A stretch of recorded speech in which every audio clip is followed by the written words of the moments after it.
I'm going to have a look now at how we use the route monitor. So I've got a route on the chart here, and if I just show in the overlay which one it is, these are available to download from our website where you downloaded the plotter. This is a simple demo route around the islands there, and I'll just close that down again, we don't need to see that anymore. There's the route, and we've got a route monitor file that you can use to actually show how this passage would take place. So let me open the route monitor. And you see there's nothing there. It's all pretty dead. Now in terms of the display here, you have some very similar things that you have on the normal chart. You have your orientation, and you can see here actually that there's an N button. So clicking that you can change it to route up, or that's heading up. So there's three orientations. So the top of the route monitor is either north like that, or it's following the route, so the top of the route is up there, or it's the head, it's the ship's heading is the top, and we'll look at that a little bit later on. You can also zoom in and out. Down the bottom here is information about the fix. Now the position quality, the horizontal dilution position, the number of satellites and the datum used, and the time of the last message is not available here because it's not got anything in there. And you've also got the scale. Now to use the route monitor we have to open a file. So there's a little button there called Play a Scenario. If you click that, you then navigate through this to wherever you saved the NEMA file. So the NEMA files, NMEA files, is what drives the monitor. So we've got number one, the simple route, the simple demo route, and that's this one here. I'll click that and open, and it will populate the route monitor now. And you can see that it's showing the chart. And just staying on this passage plan view, you can see that this waypoint is flashing, saying that's the active waypoint. You can see this yellow box, which matches the actual size of the route monitor on the right hand side.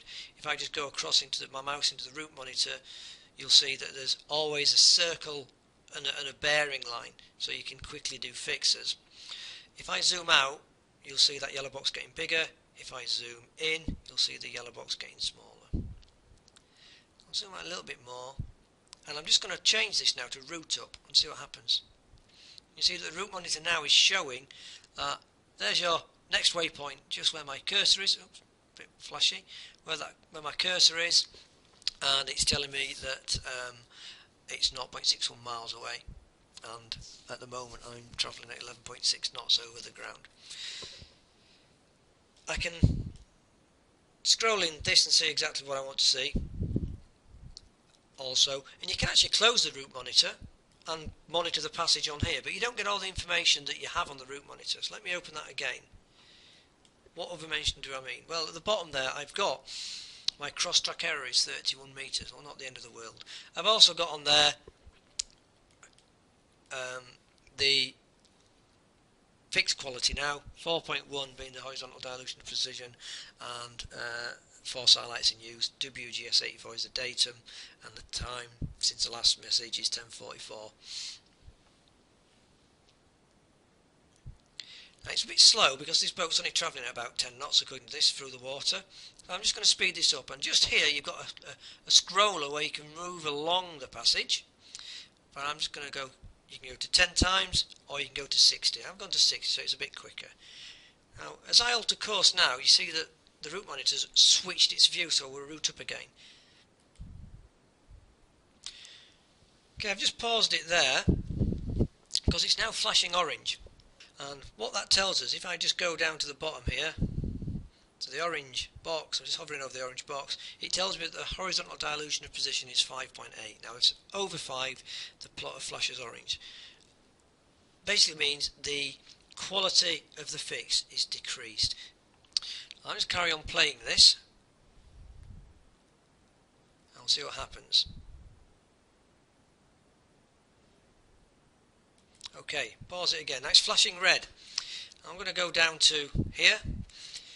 Horizontal dilution position of 10, and it's on dead reckoning. It's now telling you actually that it's not got a fix that it can use at all. And this is where it's quite interesting that because it hasn't got a GPS position, this plotter is now basing all its information based on your heading and speed. So you'll notice that it's actually now saying that you're going way off course. And if I just pop over here, you can see that heading there. That actually matched what our ship's heading was before. And it's telling you that you're way off track now. You're 88 metres to the right of track. If I carry on playing that, I'll just slow that down to times 10, so it's not too quick. Carry on playing. It carries on taking you away from the track, convinced that that's what's happening because that's the only information it gets. But then the fix comes back on if I pause it, and you are actually still on your original track because the tide was the same and the vessel was the same. So that's sort of information you get from the route monitor. Turn this to north up again. So if you wanted to go scroll through there and see something again, you've got this scroll bar, so you can actually go back to, let's say,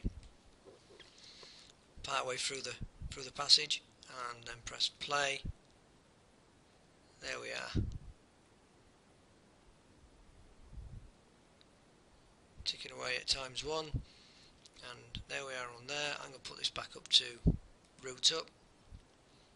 Monitor how you're going. You're just slightly to the right of your route, and you can actually show the raster chart. So I'll open up the raster chart. There we are. So all three. You've got the boat on there, you've got the boat in the passage plan, and you've got the route monitor. And you can scroll different things to different levels. It gives you a bigger overview of the overall passage, the detail up close here, and it's all quite friendly and helpful.